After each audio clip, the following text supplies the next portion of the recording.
Bueno, pues entonces hoy empezamos el tema 1, en el cual vamos a ver un conjunto de definiciones que simplemente nos ayudarán a comprender algunas de las cosas que veremos más adelante. Ya os dije el lunes que nosotros vamos a empezar desde cero. Primera definición que veis ahí es la de un ordenador. Las palabras ordenador o computador, aunque en España normalmente se suele llamar ordenador, realmente es una palabra que viene de Francia, mientras que computador es una palabra que viene de la lengua inglesa. Entonces en España es mucho más usado ordenador, pero en los países hispanoamericanos es mucho más usado la palabra computador o computadora. Son misiones diferentes que tiene el ordenador, es decir, ordenador viene de ordenar y computador viene de computar, de calcular. Evidentemente, como todo el mundo sabe, el ordenador tiene ambas funciones, entre otras, tanto la de computar como la de ordenar datos para su tratamiento.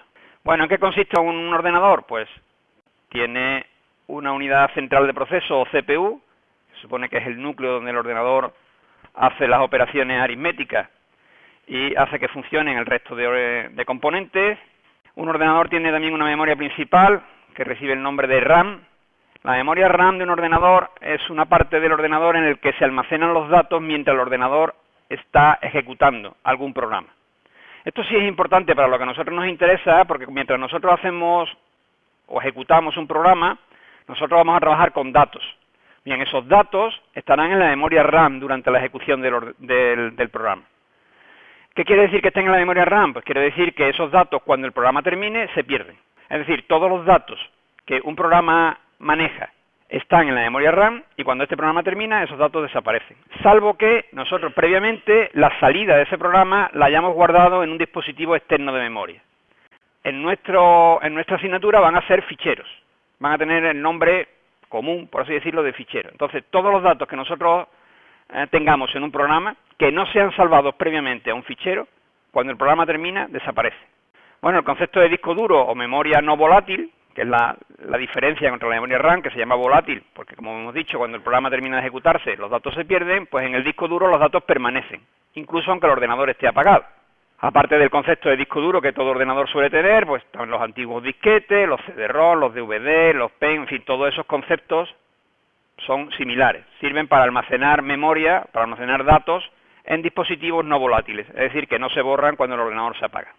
Para el usuario normal, pues supongo que conocéis, por ejemplo, Dropbox es algo similar, es decir, no hace falta hacer copias de seguridad de mi ordenador, sino que los datos sensibles los puedo guardar en mi cuenta de Dropbox y además tiene la ventaja de que cualquier ordenador que esté conectado a Internet puedo acceder a mis datos, es decir, los puedo tener en la nube. Otros componentes de un ordenador pues también son muy conocidos, ¿no? La pantalla o monitor, en la cual normalmente veremos los resultados de la ejecución de un programa. Digo normalmente, salvo que los guardemos en un fichero. El ratón, bueno, pues es un dispositivo de entrada de datos en el ordenador. Nosotros no vamos a trabajar con programas que entren datos desde el ratón, pero sí, habitualmente, la entrada de datos a un programa nuestro será desde teclado. Por tanto, nosotros habitualmente tendremos una entrada de datos que será desde teclado y una salida de datos o de resultados que será en pantalla. Eso será durante prácticamente casi todo el curso. En el último tema veremos el tema de ficheros. Entonces aprenderemos que nuestros programas también pueden leer datos de ficheros y también pueden sacar datos o resultados a ficheros. Si nosotros queremos que los resultados del programa permanezcan, como he dicho antes, no basta con mostrarlos en pantalla. Luego lo lógico es que un programa, cuando termine, si los resultados son interesantes, los guarde en un fichero para poder acceder a esa información posteriormente. Bueno, la siguiente definición que tenemos es la de programa informático.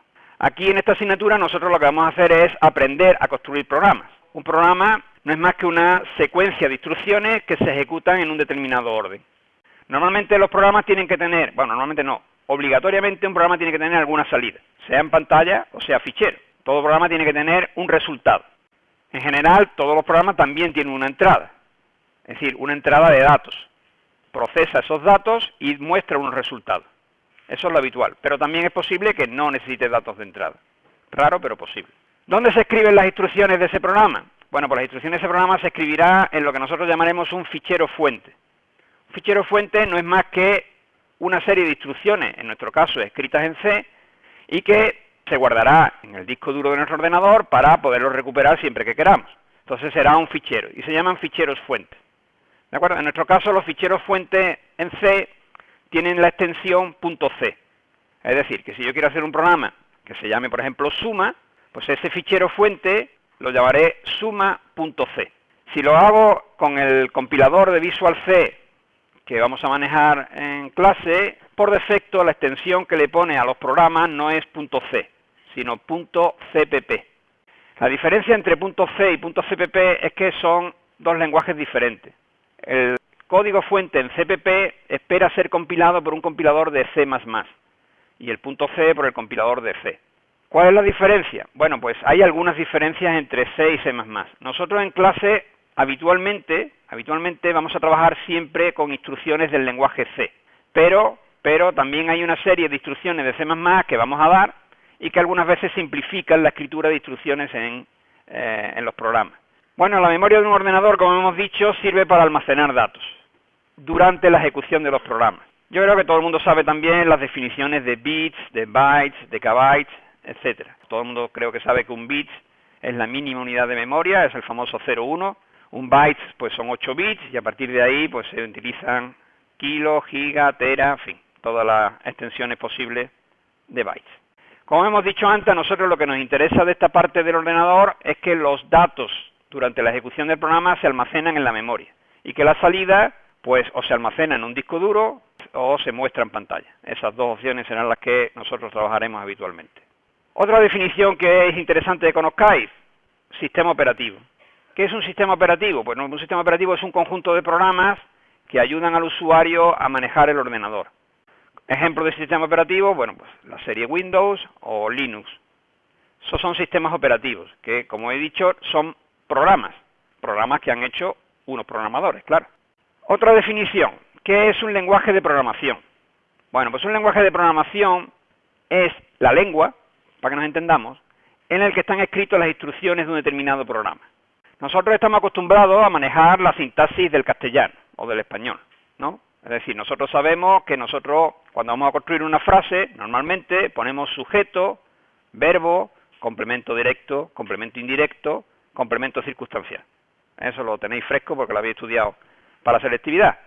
Entonces, eso es una sintaxis de un determinado lenguaje. Los lenguajes de programación también tienen su sintaxis.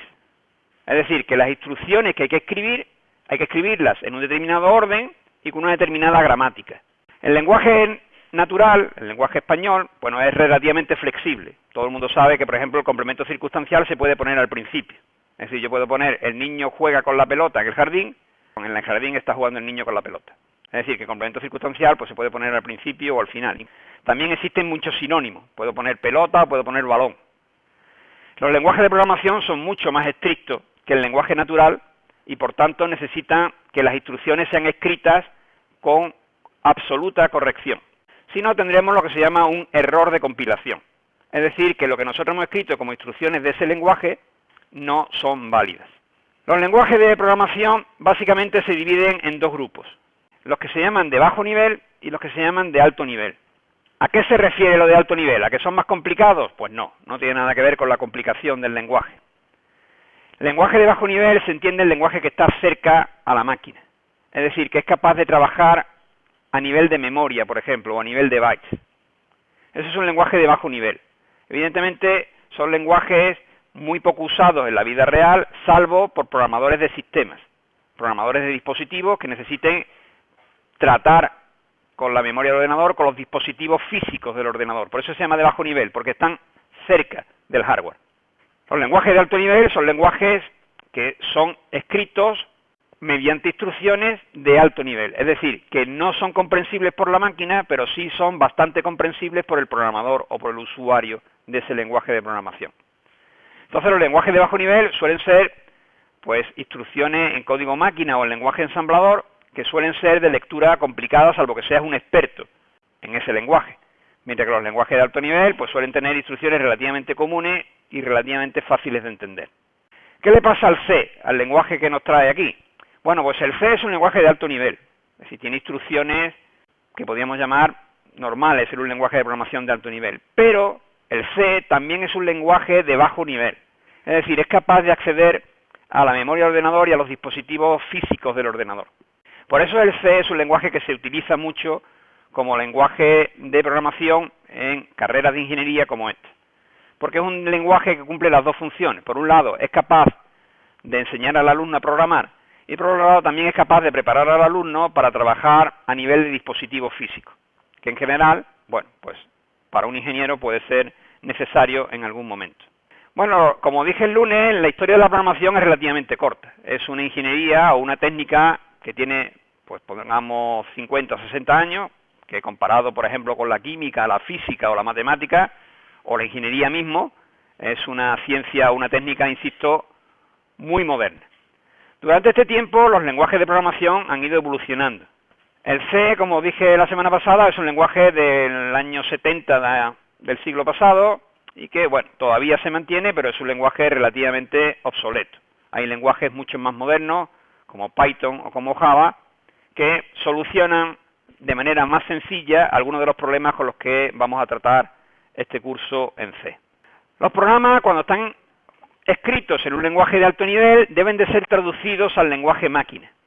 Fijaros, si yo escribo un programa en C, evidentemente ese programa en C tal cual no se puede ejecutar, porque las instrucciones que yo habré puesto serán instrucciones que yo sea capaz de entender, pero que no son capaces de ser ejecutadas en un ordenador. Entonces tiene que existir lo que podríamos llamar un traductor, desde el lenguaje C, el lenguaje de alto nivel que estemos empleando, a el lenguaje que la máquina es capaz de entender. Normalmente a ese traductor se le conoce con el nombre de compilador. Y entonces lo que hace es coger un código fuente y traducirlo, compilarlo, a lo que se llama un código ejecutable, un fichero ejecutable. ¿De acuerdo? Es decir, si nosotros tenemos nuestro programa de antes, el suma.c, y lo queremos compilar y traducir a un lenguaje máquina, lo normal es que si todo ha salido bien, nos produzca un fichero que se llamará suma.exe, exe, que es las iniciales de ejecutable en inglés. Entonces, un fichero ejecutable sí que puede ser ya ejecutado directamente sobre la máquina, sobre el sistema operativo en el que nosotros estemos trabajando. Los compiladores, además de traducir un código fuente a un código ejecutable, suelen venir acompañados de un conjunto de herramientas que ayudan al programador a desarrollar estos programas. Eso es lo que se conoce con el nombre de entorno de desarrollo integrado. Las siglas en inglés son un IDE. Un entorno de desarrollo integrado, como por ejemplo el que vamos a usar en este primer cuatrimestre, el entorno de Visual C, o el que utilizaremos en el segundo cuatrimestre para Java, el Eclipse, es un entorno, bueno, que de alguna forma sirve para editar programas, sirve para compilar programas, sirve para depurar programas y sirve para ejecutar programas. Por eso se llama un entorno integrado, porque tiene todas las herramientas que un programador puede necesitar. Vamos por partes. ¿Qué es un editor? Bueno, pues un editor ya sabéis lo que es decir, es una ventana en la cual nosotros podemos escribir en el teclado del ordenador y estas palabras que nosotros vamos escribiendo se van mostrando en la pantalla. Normalmente los editores vienen acompañados por herramientas pues de búsqueda, de sustitución, etcétera, etcétera. Eso es un editor. Un depurador. Un depurador es una herramienta que permite al programador buscar errores en el código. Fijaros, cuando uno está programando hay dos tipos de errores, al menos, pero fundamentalmente dos tipos de errores. Uno son los errores de compilación y otros son los errores de ejecución. Los errores de compilación vienen dados porque no estamos empleando una sintaxis o una gramática adecuada. Es decir, no estamos poniendo en orden las palabras, eso es la sintaxis, o bien las palabras que estamos poniendo no están bien escritas. Es equivalente a lo que podríamos llamar un error al escribir en español. Si yo pongo la pelota, el niño juega en el jardín, eso es un error sintáctico. Las palabras no están puestas en el orden adecuado. Si yo en vez de pelota pongo P-L-O-T-A, sin la E, pues eso es un error gramatical, no he escrito bien la palabra pelota. Eso también es un error de compilación. Por lo tanto, tenemos dos posibles errores de compilación fundamentalmente. Que las palabras no estén escritas en buen orden, error de sintaxis, o que las palabras que yo he escrito no estén bien escritas. Eso es un error de compilación. Pero cuando uno está programando, es probable que se cometan también errores de ejecución. ¿Qué significa un error de ejecución? Pues un error de ejecución significa que el programa ha compilado y que cuando yo lo voy a ejecutar no hace lo que se pensaba que tenía que hacer. Eso es un error de ejecución. Entonces, ¿qué puede hacer el programador? Pues lógicamente repasar el código que ha escrito, porque posiblemente las instrucciones que ha puesto gramaticalmente están correctas, pero no hacen lo que se supone que deberían de hacer. Entonces el depurador, entre otras herramientas, tiene la posibilidad de ejecutar un programa sentencia a sentencia, o instrucción a instrucción. De forma que el programador puede ir viendo si el flujo de ejecución del programa, así se llama, el flujo de ejecución del programa, es el adecuado, es el que él pensaba. E incluso puede ver el valor de las variables en cada momento. De forma que puede ir controlando si efectivamente el programa está haciendo lo que se esperaba de él, paso a paso e instrucción a instrucción. Eso es lo que se llama un depurador. Y normalmente el depurador, como he dicho antes, está integrado en los entornos de desarrollo. Bueno, aquí tenéis un poco un breve resumen de la historia del lenguaje C. Como veis, el lenguaje C fue creado en 1972. Su principal objetivo no era hacer un lenguaje de programación para que fuera enseñado en las escuelas, evidentemente. En ese tiempo no se pensaba en eso. El principal objetivo de desarrollar el lenguaje C fue hacer un sistema operativo. En concreto, el sistema operativo que conocemos ahora como Unix, una de cuyas versiones es el Linux. Es decir, el lenguaje C fue pensado o ideado para hacer sistema operativo, un sistema operativo concreto Unix. Eso le da al C una visión, como hemos dicho antes, de estar a caballo entre el alto nivel y el bajo nivel. Porque, lógicamente, para hacer un lenguaje que sea capaz de hacer un sistema operativo, significa que tiene que ser un lenguaje que esté suficientemente cerca de la máquina. Pues claro, el sistema operativo tiene que encargarse de los dispositivos físicos del ordenador. La traducción de un fichero fuente C a un programa ejecutable se realiza en 3 fases. De estas 3 fases, en la parte de preprocesador no nos vamos a detener porque, insisto, es transparente al usuario, se hace sin que el usuario se dé cuenta. En esta parte lo que el compilador de C hace, pues, hacer lo que se llama las directivas de preprocesado, sustituir las constantes, añadir las bibliotecas, etc. Nos interesa mucho más la segunda y la tercera parte. En la segunda parte, el compilador de C lo que hace es ver si la sintaxis del código fuente que nosotros hemos escrito es adecuada. Es decir, pues lo que he dicho antes, si, por ejemplo, las palabras están bien escritas o están en el orden adecuado. Si el compilador detecta un error durante la fase de compilación, directamente nos va a dar un error. De ahí no va a pasar. Es decir, mientras el programa tenga errores de compilación, no vamos a pasar a la tercera fase. Lógicamente, cuando un programador se encuentre con errores de compilación, bueno, pues el entorno de desarrollo integrado le da una serie de, podemos llamarle pistas, para que entienda dónde está el error. De palabras mal escritas, palabras que no están en orden, separadores que no están bien puestos en su sitio, etcétera, etcétera.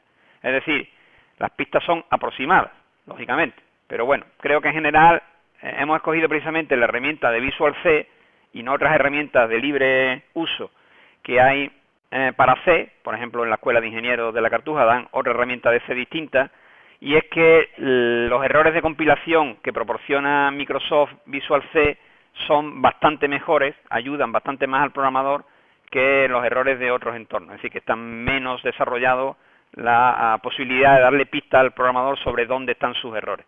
Y por eso no hemos decidido utilizar la herramienta de Visual de Microsoft. Bueno, ¿y si el programa que hemos escrito compila? Bueno, pues hay una tercera fase, que es la fase de enlazado. ¿Por qué se le llama enlazado? Bueno, porque en esta fase lo que se hace es que el programa se une a las bibliotecas que ya tiene el C preparadas para ser usadas. Vamos a poner un pequeño ejemplo que yo creo que es muy fácil de entender. Imaginaos que ustedes queréis hacer un programa en el que necesitáis calcular la raíz cuadrada de un número. Evidentemente no vais a tener que programar el algoritmo de hacer la raíz cuadrada a mano. ¿Qué es lo que se hace? Pues lógicamente lo que se hace es utilizar una función que ya trae el C, que calcula la raíz cuadrada. ¿Dónde está esa función raíz cuadrada? Pues lógicamente esa función raíz cuadrada tiene que estar en alguna de las librerías de funciones que tiene el C. Entonces, durante la fase de enlazado, el programa que nosotros hemos construido, que llama a la función raíz cuadrada, lo que hace es ir a la biblioteca, en este caso de funciones matemáticas, y comprobar que la función raíz cuadrada que nosotros estamos usando está bien usada. Es decir, se llama como debe llamarse y sus argumentos son del tipo que deben de ser. Esos errores se producen durante la fase Si los hubiera, se producen durante la fase de enlazado. ¿De acuerdo? Y el compilador lo muestra diferente, es decir, el entorno de desarrollo, cuando nosotros tenemos errores de compilación, nos pone errores de compilación, y cuando tenemos errores de enlazado, nos pone que es un error de enlazado. Por supuesto, son errores diferentes. Insisto, esto lo iréis aprendiendo conforme vayamos practicando en C, pero bueno, no está de más que desde el principio conozcamos la diferencia entre compilación y linkado o enlazado. Durante la fase de compilación se crea lo que se llama un código objeto. Se llama objeto porque el compilador le asigna la extensión .obj. Es decir, que si nosotros estamos haciendo, como hemos dicho antes, un programa que se llama suma.c y lo compilamos, se produce un fichero que se llamará suma.obj. Este fichero no es ejecutable. Es un código intermedio que utiliza C para, durante la fase de enlazado, unir ese .obj a las librerías que necesite y producir el fichero .exe ya ejecutable. Bueno, el C tiene sus defectos y también sus ventajas. De momento, los defectos ya los iremos viendo conforme avancemos en el curso, pero de momento vamos a contar un poco las ventajas que tiene el C.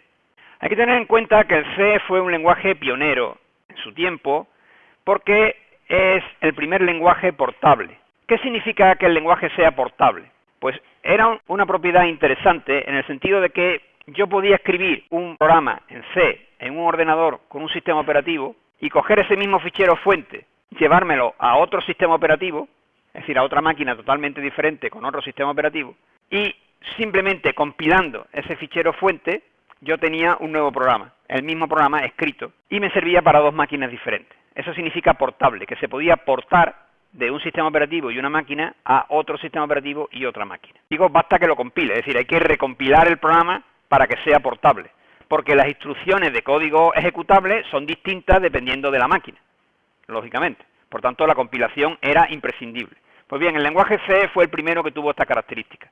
El núcleo central de lo que podríamos llamar el C estándar es lo que se conoce con el nombre de ANSI C.